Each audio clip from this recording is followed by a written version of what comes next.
Glória a Deus, aleluia, de volta aqui no culto da família, MAP se realize em Cristo, amém? Estamos de volta agora com a parte da palavra e eu quero convidar você a abrir comigo a sua Bíblia em 2 Samuel,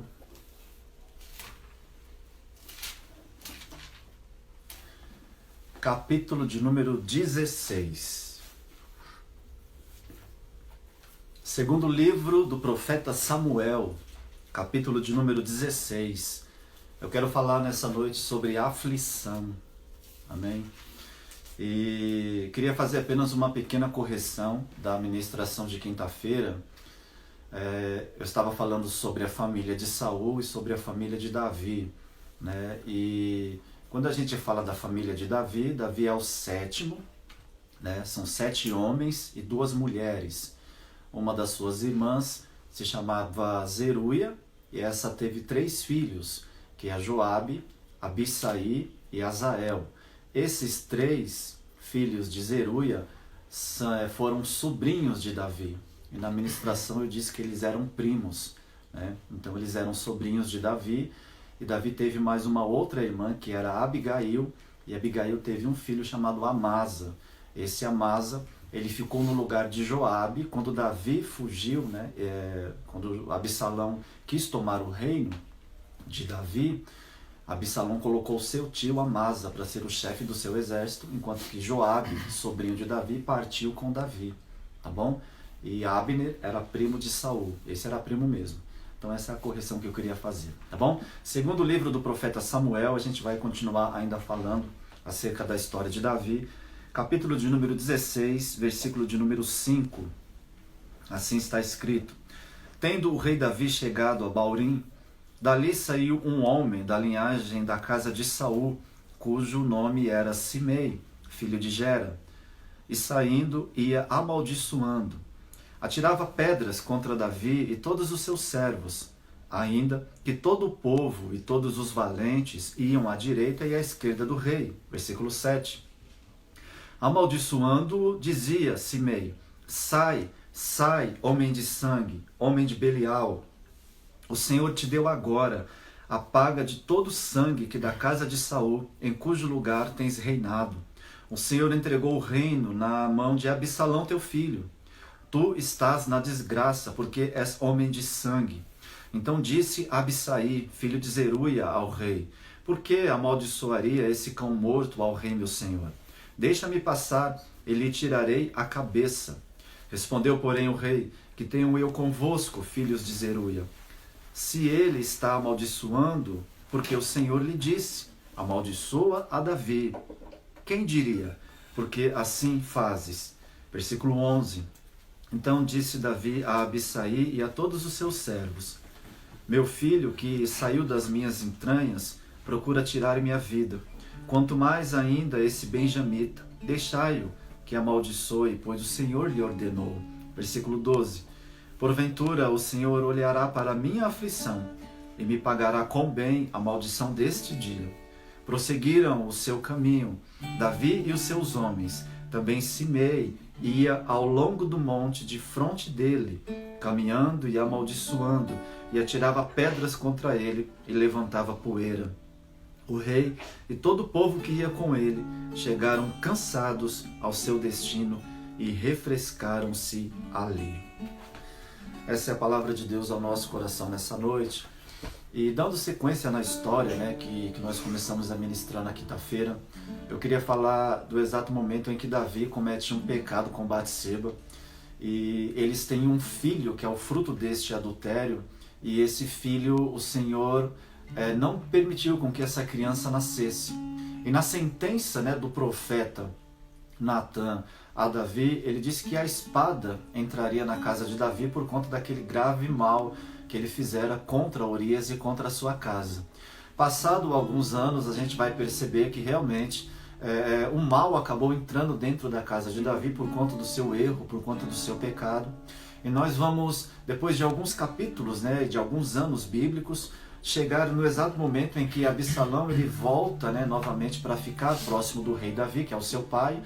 e que devagarzinho ele vai roubando, ele vai furtando o coração do povo que vem ter com o rei Davi para pedir conselho ou para julgar as suas causas. E Absalão cria um esquema em que ele vai conseguindo desviar as pessoas para elas não chegarem até o rei, e ele vai fazendo com que essas pessoas simpatizem com ele, né? Fiquem a favor dele. Com isso, devagarzinho, Absalão vai construindo o seu reinado, até o momento em que ele vê que ele tem força suficiente para poder tomar o reino das mãos do seu pai. E quando isso acontece, né, a chamada revolta de Absalão, que ele consegue tomar o reino das mãos de Davi, por assim dizer, Davi precisa fugir. E justamente nessa fuga que ele sai de Jerusalém com destino a Manaim, um território onde ele estaria seguro, Absalão se instala em Jerusalém, na cidade de Sião, na cidade de Davi, pega o seu tio Amasa, coloca como chefe do seu exército, e ele pega os conselheiros do rei, e ele toma conselho, né, com os seus conselheiros para ver como que ele vai fazer para destruir o pai, e para fazer com que o seu reinado seja próspero. Enquanto Davi está fugindo pelo deserto, enquanto Davi está indo em direção a esta cidade para buscar exílio, para renovar as suas forças, para que ele possa primeiramente pensar naquilo que ele iria fazer, ele se depara com uma situação extremamente delicada. E a situação é exatamente o texto que nós lemos em 2 Samuel capítulo 16, a partir do versículo de número 5, quando um homem, né, chamado Simei, que era um homem da tribo de Benjamim. A tribo de Benjamim é a mesma tribo de Saul, o mesmo clã de Saul. Esse homem aparece do nada, esse homem surge e ninguém sabe de onde, ninguém nem sabe como que ele teve notícia de que Davi estava fugindo. E pelo que dá a entender no texto, Davi estava no vale, né, na parte de baixo. E esse Simei aparece na parte do alto da montanha ou de um monte onde Davi não tinha muito acesso, ou demoraria talvez para chegar onde ele estava. E esse homem começa a insultar a Davi. Ele começa a amaldiçoar a Davi, e não só com palavras, né? Não só sendo extremamente atroz, extremamente vulgar, extremamente agressivo nas suas palavras, mas ele começa também a jogar terra, e ele começa também a jogar pedras em Davi. Os guerreiros de Davi estão à sua direita, estão à sua esquerda, e eles pegam seus escudos, eles colocam para que as pedras não alcancem o rei, não atinjam o rei. E nesse momento, Abissai, que é o seu sobrinho, ele fala para Davi: me deixa subir o monte, me deixa ir atrás dele, e me deixa cortar a sua cabeça, me deixa exterminar ele, porque ele está amaldiçoando o rei.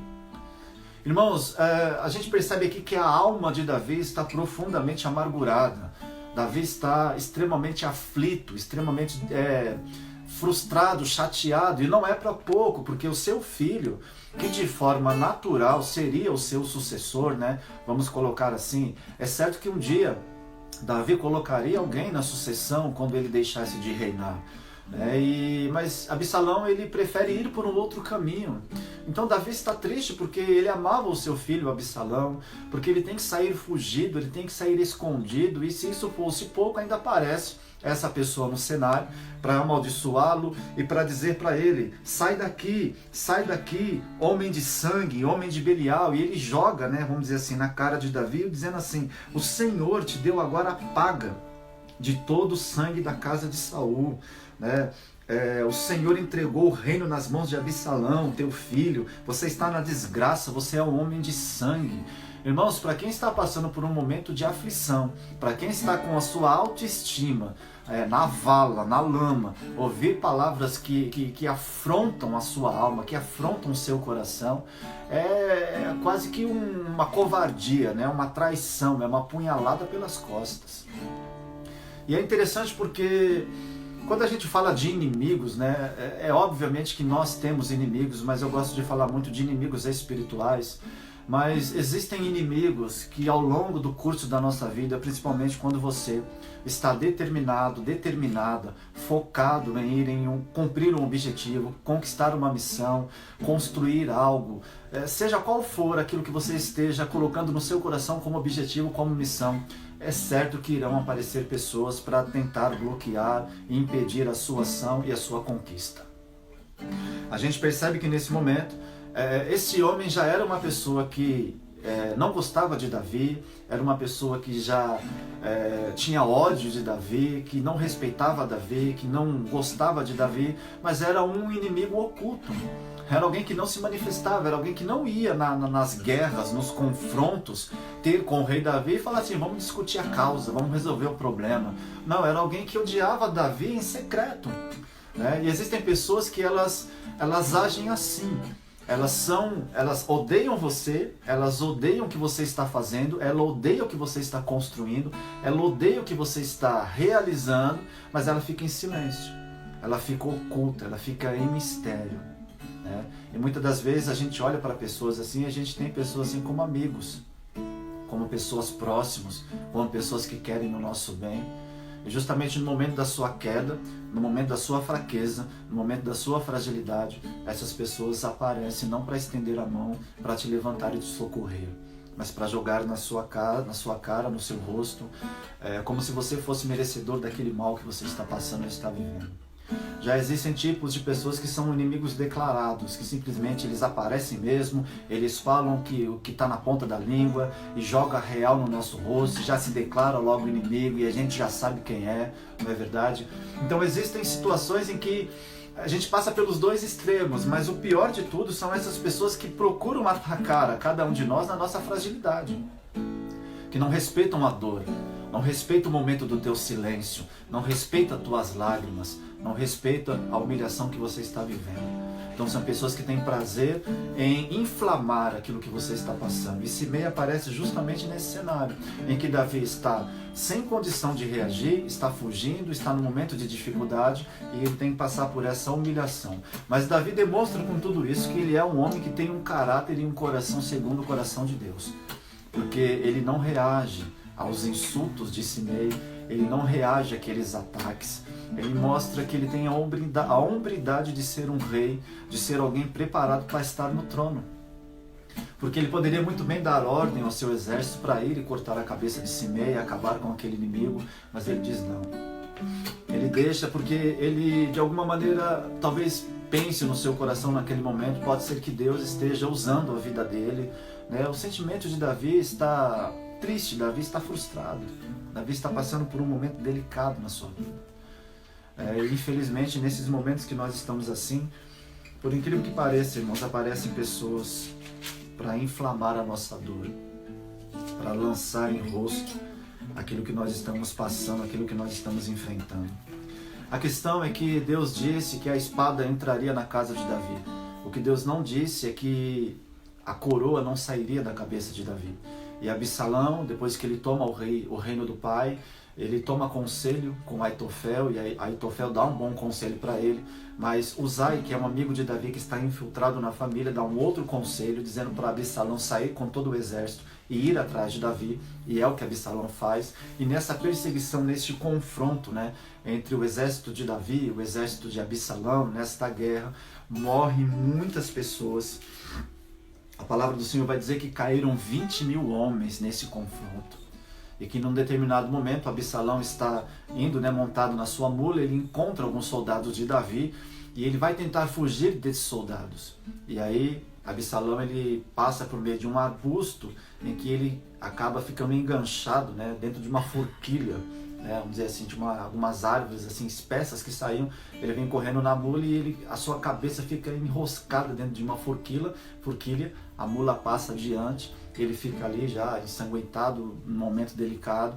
Alguém avisa a Joabe que ele está ali. Joabe vai lá, atira 3 dardos no coração de Absalão. E 10 moços, que eram os escudeiros de Joabe, eles matam Absalão, tiram ele ali daquela árvore, daquele arbusto, jogam ele num buraco, numa caverna e enterram Absalão ali. Com isso, Davi precisa retornar, Davi precisa regressar novamente. Óbvio que depois que ele ouve da morte do seu filho, que ele havia perdido seu filho, ele vai prantear, ele vai chorar, ele vai se entristecer. Mas com o tempo Davi precisa recobrar os ânimos e as forças e voltar, né, para poder reinar novamente em Jerusalém. E aí quando a gente entra em 2 Samuel, capítulo de número 19, depois do lamento de Davi ao seu filho Absalão, que havia morrido, que ele vai precisar retornar a Jerusalém. 2 Samuel, capítulo 19, versículo 15, diz assim: Então o rei voltou e chegou até o Jordão. Ora, Judá veio a Gilgal para encontrar-se com o rei, a fim de fazê-lo passar o Jordão. Apressou-se Simei, filho de Gera, benjamita, que era de Baurim, e desceu com os homens de Judá a encontrar-se com o rei Davi. Com ele, 1000 homens de Benjamim, como também Ziba, servo da casa de Saul, seus 15 filhos e seus 20 servos com ele. Desceram apressadamente ao Jordão, onde estava o rei, versículo 18, e o atravessaram para fazer passar a casa do rei, e para fazer o que aprovesse a ele. Então Simei, o filho de Gera, prostrou-se diante do rei e lhe disse: Não imputes, Senhor, a minha culpa, e não te lembres do que tão perversamente fez o teu servo no dia em que o rei meu senhor saiu de Jerusalém. Não o conserves ao rei no coração, pois eu, teu servo, deveras confesso que pequei, mas hoje sou o primeiro de toda a casa de José a descer ao encontro do rei meu senhor. Então disse Abissai, filho de Zeruia: Não morreria Simei por haver amaldiçoado o ungido do Senhor? Respondeu Davi: Que tenho eu convosco, filhos de Zeruia, para que hoje me sejais adversários? Morreria alguém hoje em Israel? Não sei eu que hoje sou rei sobre Israel? Então disse o rei a Simei: Não morrerás. E o rei o jurou. A gente percebe que mesmo depois que Davi sofre toda essa humilhação, quando ele retorna para Jerusalém, que ele vai cruzar o rio Jordão, Simei ele vem com 1000 homens, provavelmente para de alguma maneira protegê-lo. Ele se prostra diante de Davi, ele se humilha diante de Davi. E existem ali os soldados de Davi que querem matar a Simei pelas injúrias que ele disse ao rei. E Davi aqui mais uma vez, ele mostra sua hombridade, ele mostra que ele é um homem segundo o coração de Deus, ele mostra que é um homem preparado para estar no trono, porque ele não se vinga, ele não paga na mesma moeda, ele não maltrata aquela pessoa, mesmo tendo sido ele maltratado, mas simplesmente ele exerce misericórdia na vida de Simei. Isso é para poucos, Poucas pessoas conseguem, quando são prejudicadas, quando sofrem algum tipo de humilhação, quando são expostas, quando são perseguidas, caluniadas, injuriadas, poucas pessoas conseguem mostrar este lado humano, este lado que tem uma interferência divina, que é não olhar segundo a nossa ótica, o nosso desejo e aquilo que está no nosso coração, mas olhar segundo a visão de Deus, olhar segundo aquilo que Jesus faria no nosso lugar. E aqui Davi mostra que ele tem um coração tratado, porque ele não permite com que os seus soldados matem esse homem, ele perdoa a transgressão de Simei e ele retorna novamente a Jerusalém. Quando a gente entra lá em 1 Reis capítulo 2, a gente vai ver as últimas instruções de Davi a Salomão, e Davi faz menção a Simei, dizendo: você lembra do que me fez Simei? Então não permita com que ele desça à sepultura sem que ele pague por isso. E é Salomão quem vai cobrar a dívida do pai, é Salomão quem vai dizer para Simei ficar em Jerusalém, construir uma casa ali, e Salomão fala para Simei: não saia de Jerusalém, porque o dia que você sair de Jerusalém, cruzar a fronteira com outro estado, outra cidade, eu vou matar você. E Simei, ele desobedece, passado 3 anos ele desobedece, porque ele vai em busca de 2 escravos que havia fugido para Aquis, para a Filistia, e ele vai e busca esses escravos, traz de volta, alguém conta para Salomão, e Salomão vem e extermina a vida de Simei por ele ter desobedecido a um decreto do rei. Mas Davi, nos seus dias, ele perdoa a transgressão de Simei, e isso mostra o quanto de maturidade há no coração de Davi. Aqui a gente mede o nosso grau de maturidade, o nosso grau de um coração tratado. A gente consegue entender nesses momentos o quanto que a gente está sendo moldado pelo Espírito Santo de Deus. Quando a gente tem a oportunidade de revidar, mas a gente estende as mãos para operar misericórdia, e justamente quando isso acontece no pior momento da nossa vida, no momento que você está fragilizado, fragilizada, sofrendo uma situação de perseguição. Irmãos, o apóstolo Paulo, quando ele escreve à igreja aos Coríntios, no capítulo de número 1, versículo de número 25, ele diz assim: pois a loucura de Deus é mais sábia do que os homens, e a fraqueza de Deus é mais forte do que os homens. Eu acredito que Paulo ele está falando acerca dos homens que foram tratados por Deus, homens que foram escolhidos por Deus, homens que foram colocados na prensa por Deus, que tiveram o seu caráter transformado e se tornaram a fraqueza de Deus na terra, porque nós somos fracos. Mas quando nós estamos apoiados em Deus, quando nós estamos olhando para Deus, quando nós estamos sintonizados com Deus, essa fraqueza ela se torna forte, porque é no poder de Deus que se aperfeiçoa a nossa fraqueza. E o próprio Paulo vai dizer isso em 2 Coríntios, capítulo de número 12. 2 Coríntios, capítulo 12, versículo 9.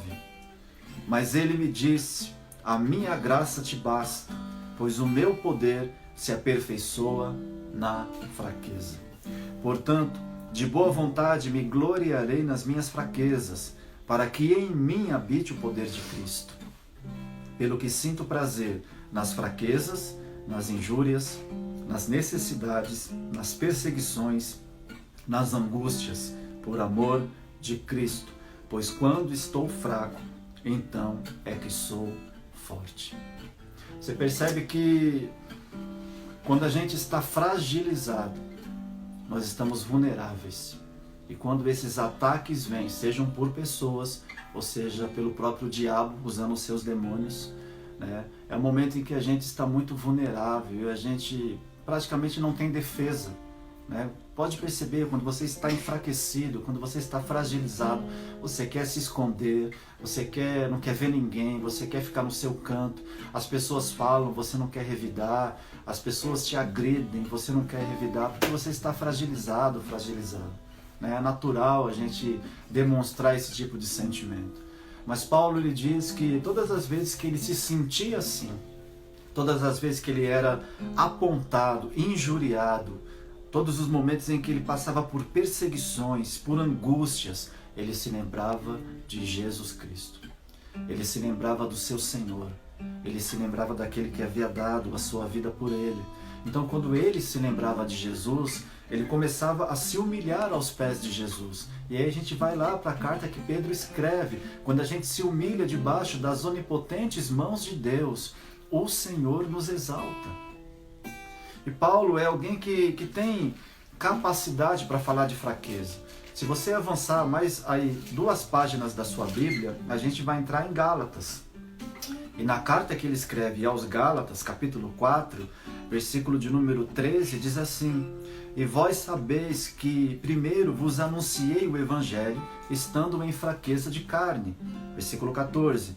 Embora minha enfermidade na carne vos fosse uma tentação, não me rejeitastes, nem me desprezastes. Antes me recebestes como um anjo de Deus, como ao próprio Cristo Jesus.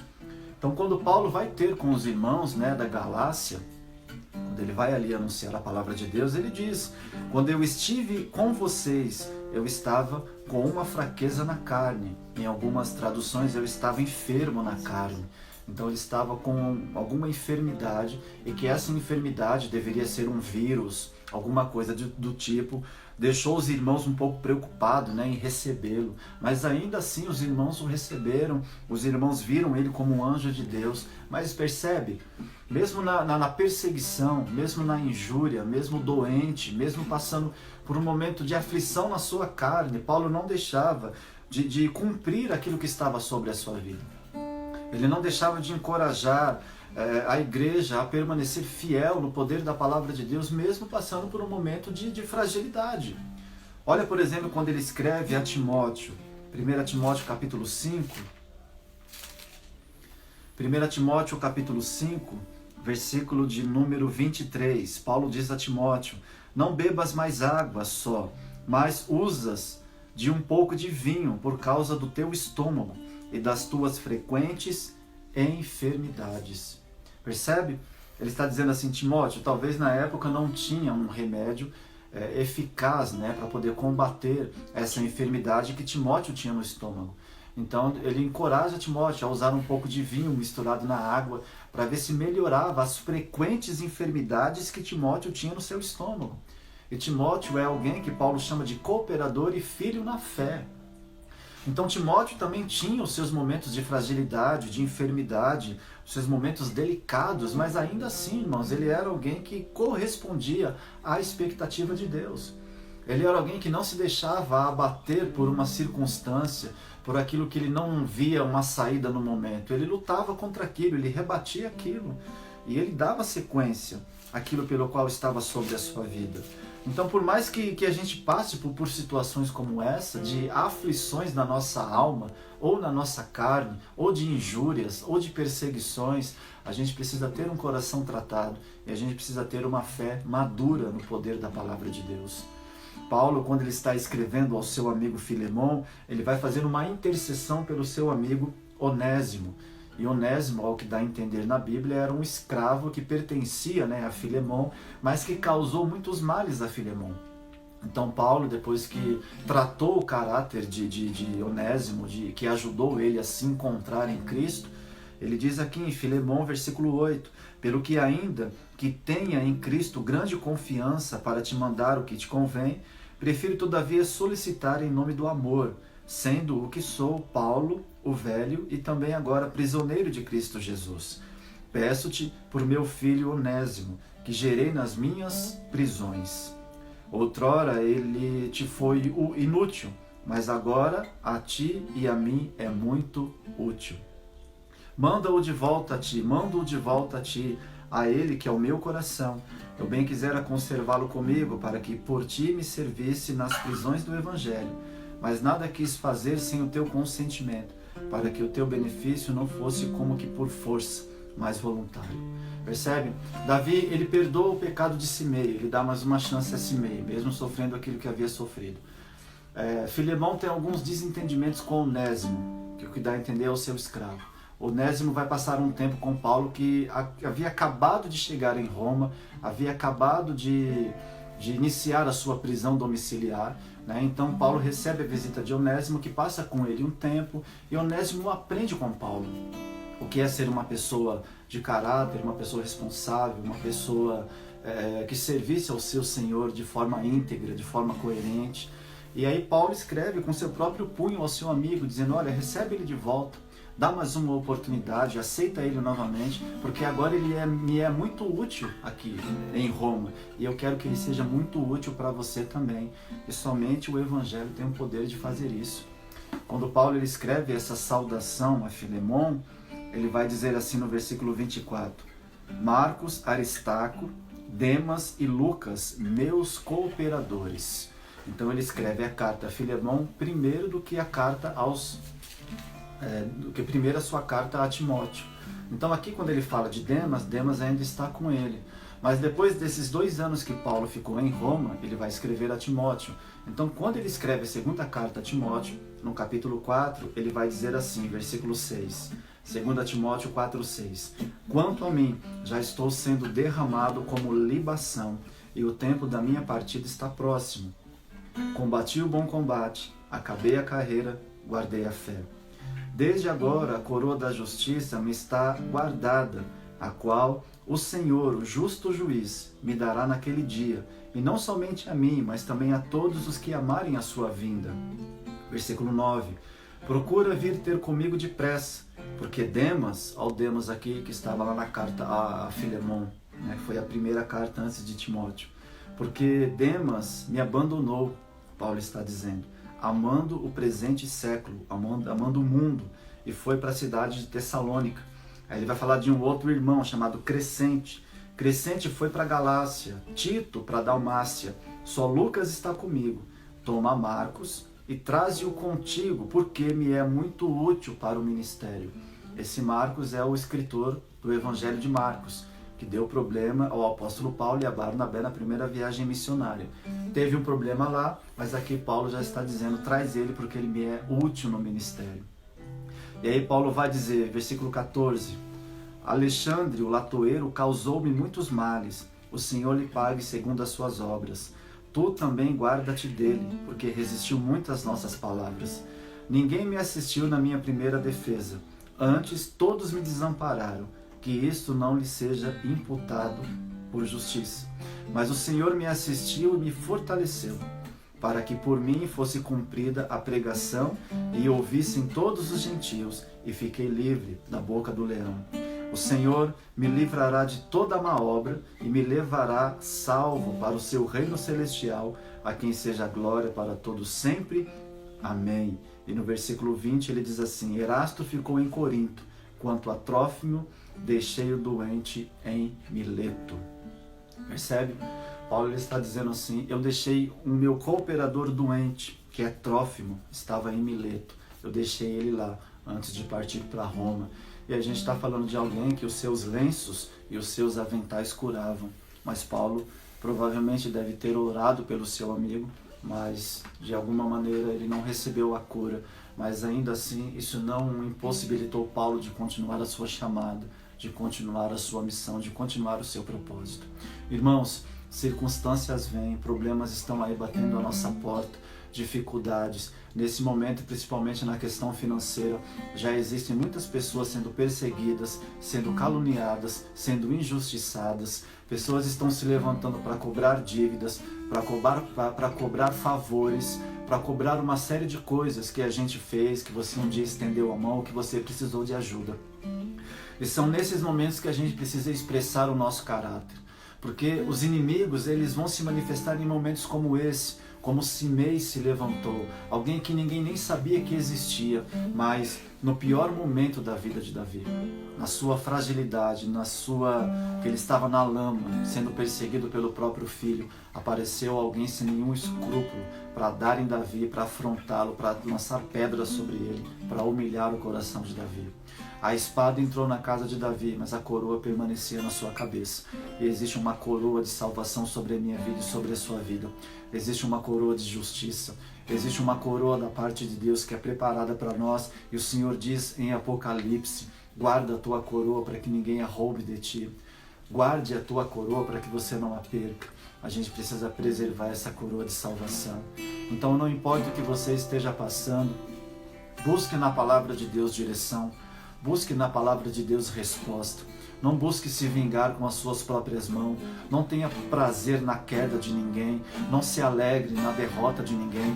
Não se alegre quando você vê o seu irmão ou a sua irmã caída. Não tenha prazer nisso. Se você não puder ajudar, se você não puder estender a mão, não atire pedras. Não condene, não julgue. Não traga maldição para a sua própria vida. Amém? A justiça ela provém do Senhor. E você que está passando por fraquezas, o poder de Deus se aperfeiçoa na fraqueza. Você pode estar como Davi naquele dia, sem forças, olhando para a sua vida hoje e não ter mais saída, sendo perseguido, sendo afrontado, e as pessoas estão atirando pedras em você. Não tem problema. Perdoe. Faça como Jesus na cruz do Calvário. Senhor, eles não sabem o que fazem. Faça como Estevão quando ele estava sendo apedrejado. Senhor, não impute sobre eles este pecado. Tenha misericórdia no seu coração. Mostre que você tem um coração tratado. Mostra que você tem um coração curado. Um coração que não guarda mágoa, que não guarda rancor, que não guarda ira. Um coração que não tem ódio. Mostra que o poder do Espírito Santo, que o fruto do Espírito Santo de Deus, ele habita na tua vida. É fácil? Ninguém disse que é fácil. E Jesus jamais disse que seria fácil. Mas o Espírito do Senhor está sobre a nossa vida, como estava sobre a vida de Davi, como estava sobre a vida do apóstolo Paulo, como está sobre a tua vida, como está sobre a minha vida. Amém? O poder de Deus está se aperfeiçoando na nossa fraqueza. E nós iremos levantar aqueles que estão caídos. Nós iremos colocar de pé aqueles que estão derrotados. Nós iremos estender a mão àqueles que estão sofrendo, porque existe em nós a vida do Filho de Deus. O autor da vida está sobre mim. O autor da vida está sobre você. Esse é o tempo de exercer misericórdia, de perdoar e de fazer com que a palavra de Deus implantada em nós tenha causa e efeito na vida de quem está necessitado neste momento. Amém? Palavra de Deus ao nosso coração, nós vamos adorar a Deus e glorificar o nome do nosso Senhor. Seja como Davi, homem segundo o coração de Deus. Há uma herança do Senhor, há uma recompensa de Deus para a tua vida em nome de Jesus. Amém? Vem cá, Mari Paz, vamos adorar o Senhor, vamos glorificar a Deus.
consolo.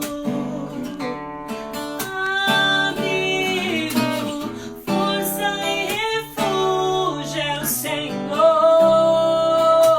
Com todo o meu ser, com tudo que sou, sempre te adorarei.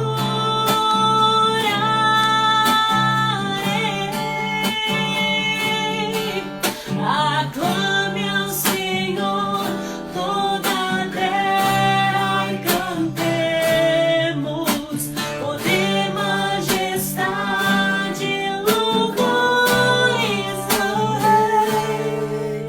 Montanhas se prostrem e ruja aos mares, ao som de teu nome.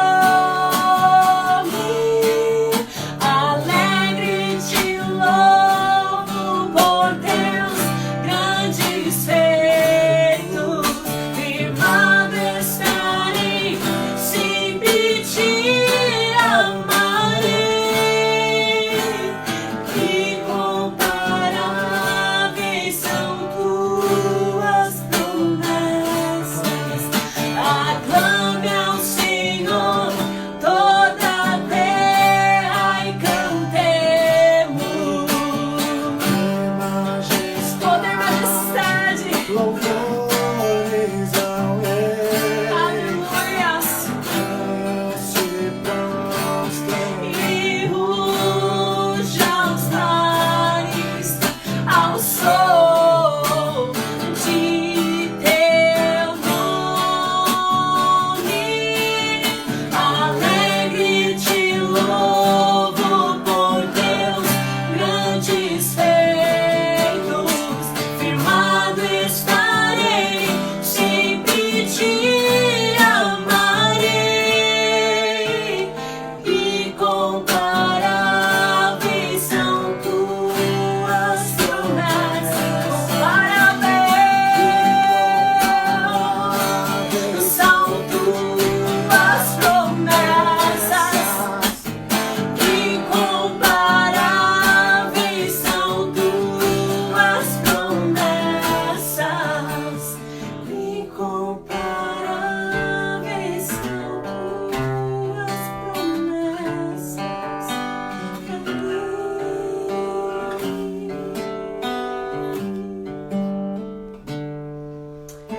Aleluia, Jesus.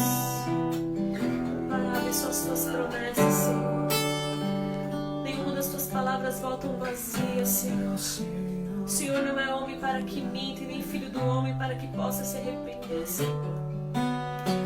Nós acreditamos, ó, em todas as palavras, Senhor, que saem da tua boca, Senhor, declaradas por ti sobre nós, Senhor, sobre este país, sobre nossas vidas.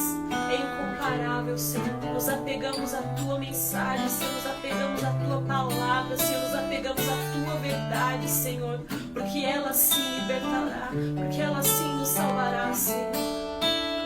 Alegre te louvo por teus grandes feitos. Firmado estarei, sempre te amarei. Montanhas se prostrem e ruja aos mares, ao som de teu nome. Alegre te louvo por teus grandes feitos. Firmado estarei,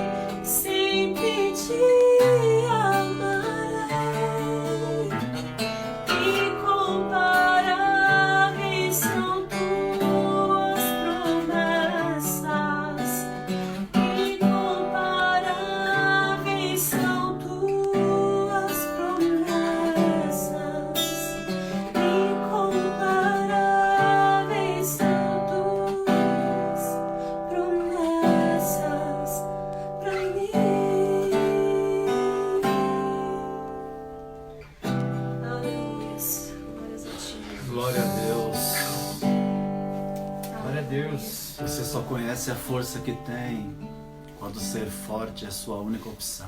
Aleluia, Jesus. Aleluias. Então existe uma força que vem de Deus, existe uma força que vem do Espírito Santo.